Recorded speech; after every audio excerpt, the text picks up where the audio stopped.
BigCountryPreps.com. I'm Evan Wren, and this is the Countdown to Two-A-Days series.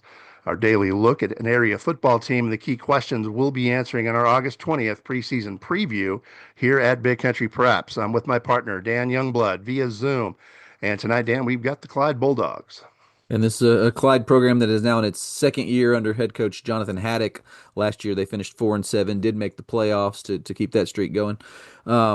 But and it's gonna be an interesting season for Clyde this year. They got 15 of 29 Letterman back, including 5 offensive and 6 defensive starters.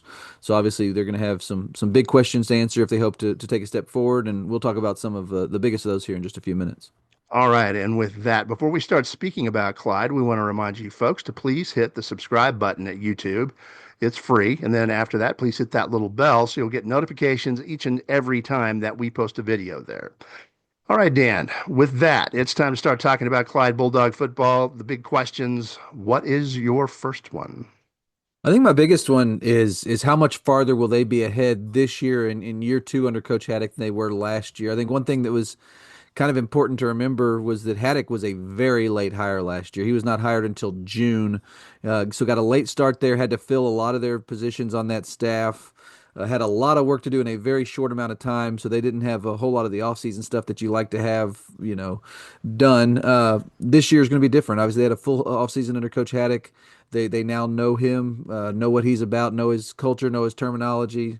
And so I'm just eager to see how much that will pay off this year, going into year two, when you're not having to do as much. Foundation work. The foundation has been laid. Now you're building on top of it. So I'm interested to see if they can take a step forward, just as a result of the familiarity they'll have now in year two that they didn't have last year. All right. Well, there might be one challenge to this foundation, and that's the fact that they have lost 6 of 8 guys up front, both offensively and defensively, combined 6 guys. And on the offensive side, especially, being a good offensive lineman is not easy. There's a lot to learn, and those guys up front. I know there's a stereotype, but these guys aren't dummies, and it's a difficult position to master. Mhm. And so they're going to be missing some experience, and they're going to have to gel as soon as possible. Hopefully before district starts, from their perspective, to challenge for a playoff spot. That's going to be, in my opinion, the biggest key for Clyde this year is getting that offensive and defensive line to work as cohesive units, especially on the offensive side, because there's a lot to learn. So we shall see if they can get that done. Yeah, they'll challenge.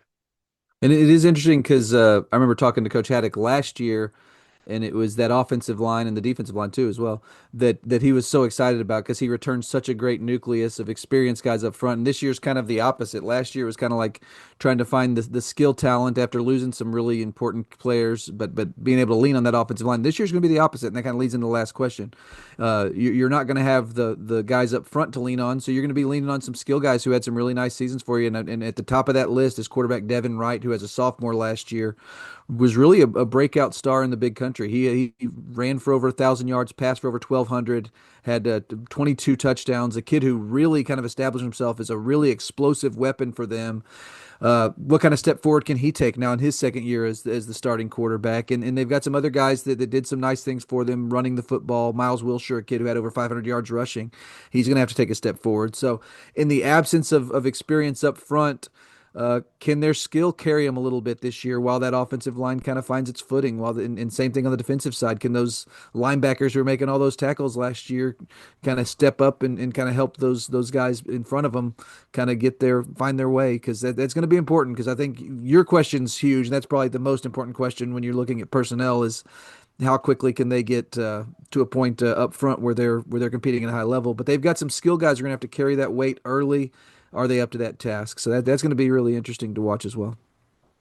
All right, we're now going to take a quick look at Clyde's schedule for 2025. But before that, we want to thank a few of our sponsors. Beginning with For the Love of the Game Broadcasting and our old friend Terry Slavens, owner of K-Lakes 93.5 FM out of Brackenridge, 97.7 FM KATX out of Eastland, Classic Country AM 1330 out of Graham, 94.7 FM KWKQ out of Graham, KROO 1430 AM out of Bracken, KWBY 98.5 FM out of Ranger. That is For the Love of the Game Broadcasting. Also, Rob Durham, sales consultant at Bayer Chevrolet Buick Cadillac up in Breckenridge.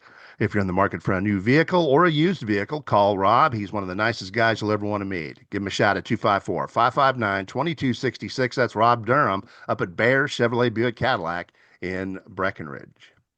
And finally, Cavalry Resources and Construction, located up in Breckenridge, serving the entire big country, offering custom standing seam roofing made on location and all commercial roofing applications. Give Kobe Walker a shout at 254 246 5546. That is Cavalry Resources and Construction in Breckenridge.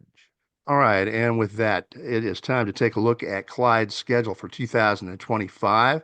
We'll begin with the non-district portion. And Dan, this is not an easy non-district portion.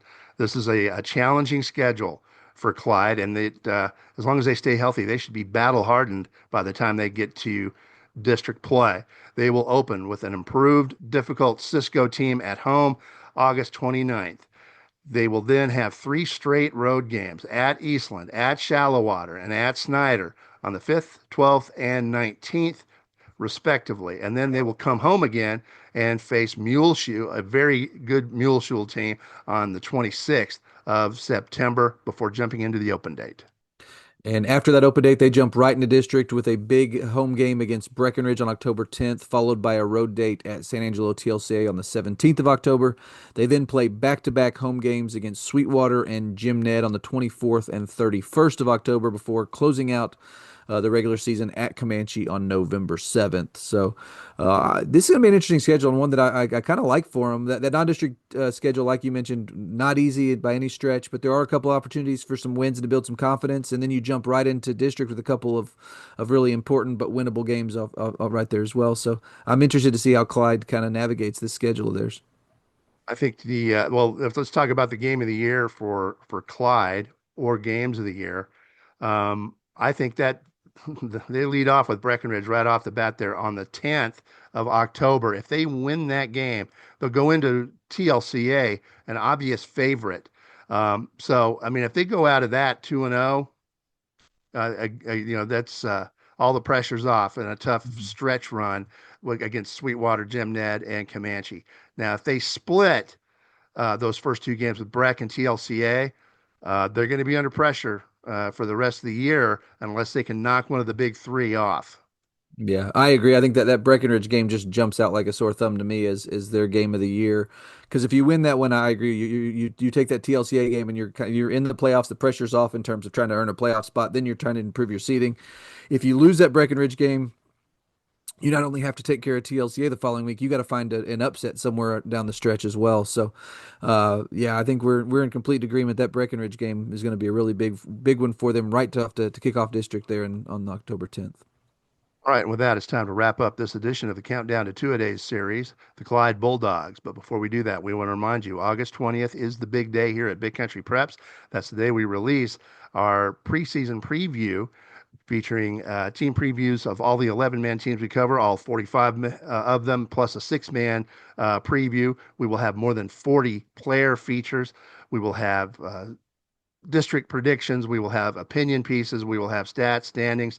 You name it, we're going to have it. It's a very comprehensive look at Big Country football and the teams that surround the Big Country area. It's a lot of material, and it's worth diving into. Join us August 20th. In the meantime, we appreciate you joining us for this episode of our Countdown to Two-A-Days series and encourage you to come back tomorrow when we feature the Comanche Indians here at BigCountryPreps.com.